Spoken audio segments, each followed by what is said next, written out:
आता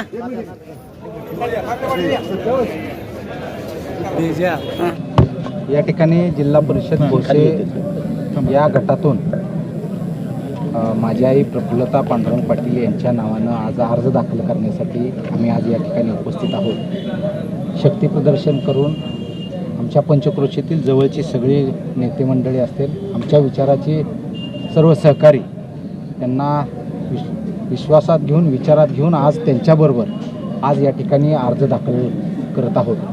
गेल्या 2 दिवसाखाली आम्ही मीटिंग घेतली होती आणि त्या मीटिंगमध्ये सरानुमते आईचं नाव घोषित करण्यात आलेलं होतं आणि त्या अनुषंगानं आज अपक्ष या ठिकाणी अर्ज दाखल करत आहोत. अपक्ष का? या ठिकाणी अजून आम्ही कुठल्याही पक्षाबरोबर किंवा कुठल्याही पक्षाबरोबर प्रवेश केलेला नाही आणि आपली एक ताकद आहे. सर्व विठ्ठल परिवार असेल किंवा रणजितसिंह शिंदेसाहेब असतील, सर्व विचारसरणीची लोक माझ्याबरोबर ताकदीनं उभे आहेत. अशा प्रकारची त्यांच्याबरोबर ग्वाही घेतल्यानंतर आज अर्ज दाखल करतो आहे. त्याचबरोबर या 2 दिवसात आपण कुठल्या पक्षाबरोबर कनेक्ट व्हायचं का या गोष्टीसाठी देखील आमची सर्व नेते मंडळी या ठिकाणी विचाराधीन आहे आणि त्या दृष्टिकोनातून जर निर्णय झाला तर एखाद्या पक्षातून देखील आम्ही अर्ज भरू. भाजपमध्ये आपण जाणार अशी चर्चा आहे. रणजितसिंह शिंदे देखील भाजपमध्ये आहे. चर्चा वरिष्ठांबरोबर कोणाची किंवा भाजपवाल्यांनी तुमच्याही संपर्क साधला आहे? नाही. रणजितसिंह शिंदे जरी भाजपमध्ये असले तरी अशा पद्धतीची अजून तरी कुठलीही चर्चा झालेली नाही. पण येत्या 2 दिवसात काय सांगता येतं. सकारात्मक आहात भाजपमध्ये? विचार घेऊन आम्ही, कारण जो निर्णय घ्यायचा आहे तो एकटा गणेश पाटील घेऊ शकत नाही. सांघिक आहे हा निर्णय. माझ्याबरोबर काम करणारी, माझ्या पाठीशी असणाऱ्या लोकांना विचारात घेऊन त्यांनी जर विश्वास संपादन केला आणि त्यांनी आपण तिथं गेलं तर आपला फायदा आहे.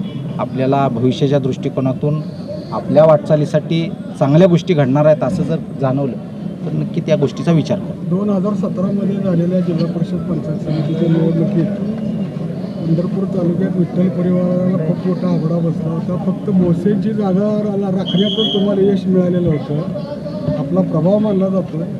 आता ती परिस्थिती राहिली असं तुम्हाला ठामपणे वाटतं? 100% या ठिकाणी 2017 प्रमाणेच या ठिकाणी प्रभाव आहे. येत्या 7 तारखेला तो प्रभाव दिसून येईल. कुठल्याही प्रकारची किंतु परंतु परिस्थिती या ठिकाणी त्या मतदारसंघात नाही. आम्ही गेल्या 8-9 वर्षात त्या मतदारसंघात काम करतो आहे.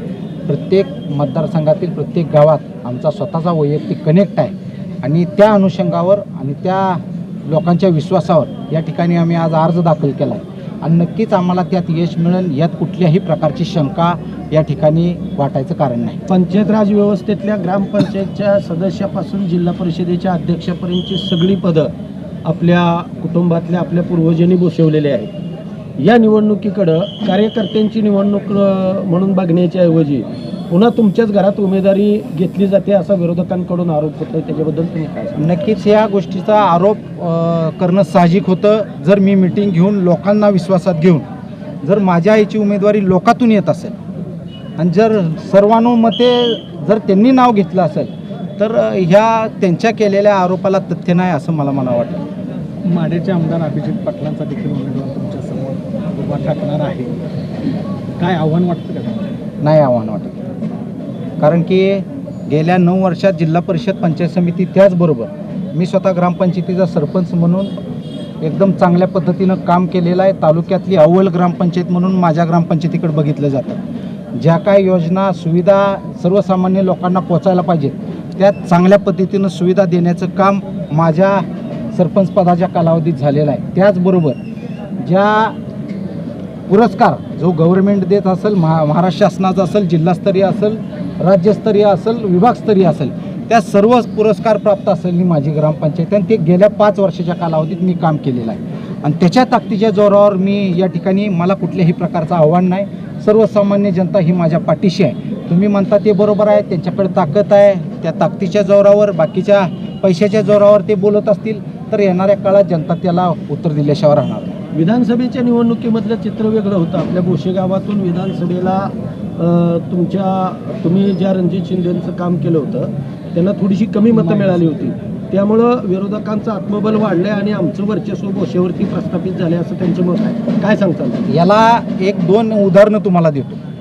त्याच्या आधीच्याच खासदारकीच्या इलेक्शनला 2200 मताचं लीड आम्ही तुतारी या चिन्हाला दिलेलं आहे. राजकारण हे त्या उमेदवारावर ठरत असतं, इलेक्शन हे त्या उमेदवारावर ठरत असतं. मागच्या पार्श्वभूमीवर जायला गेलं तर आताच्या महानगरपालिकेचे निकाल असतील किंवा त्याच्यापूर्वीचं माढा विधानसभा मतदारसंघाचे निकाल असतील, हे मागच्या निकालावर जाऊन चालत नाही. आताची प्राप्त परिस्थिती, तुम्ही कुठला उमेदवार देताय, तुम्ही कशा पद्धतीनं लोकांपुढं मांडताय आणि तुमचा उमेदवार कशा पद्धतीनं काम करतोय हे देखील महत्त्वाचं आहे. या ठिकाणी जो कोणी उमेदवार असेल तो काम करणारा उमेदवार असेल किंवा त्या जिल्हा परिषदमधून काम मिळवणारा उमेदवार नसावा, अशा प्रकारची भावना माझ्या जिल्हा परिषद गटातील सर्व जनतेची आहे. कारण की जिल्हा परिषद हे सर्वसामान्यांचं आहे. ज्या पद्धतीनं मला विचारलं गेलं की 3 पिढ्या झालं तुम्ही काम करताय, परंतु माझ्या घरात कोण कॉन्ट्रॅक्टर नाही किंवा आम्ही जिल्हा परिषद मार्फत कुठलं काम केलेलं नाही. अशा पद्धतीनं गेले 3 पिढ्या काम करतोय, म्हणूनच लोकांनी माझ्या आईची उमेदवारी स्वयंघोषित न करता लोकांमधून उत्स्फूर्तपणानं आली आणि त्याच्या अनुषंगानं मी या ठिकाणी या उमेदवारीला किंवा या इलेक्शनला सामोरे जातोय.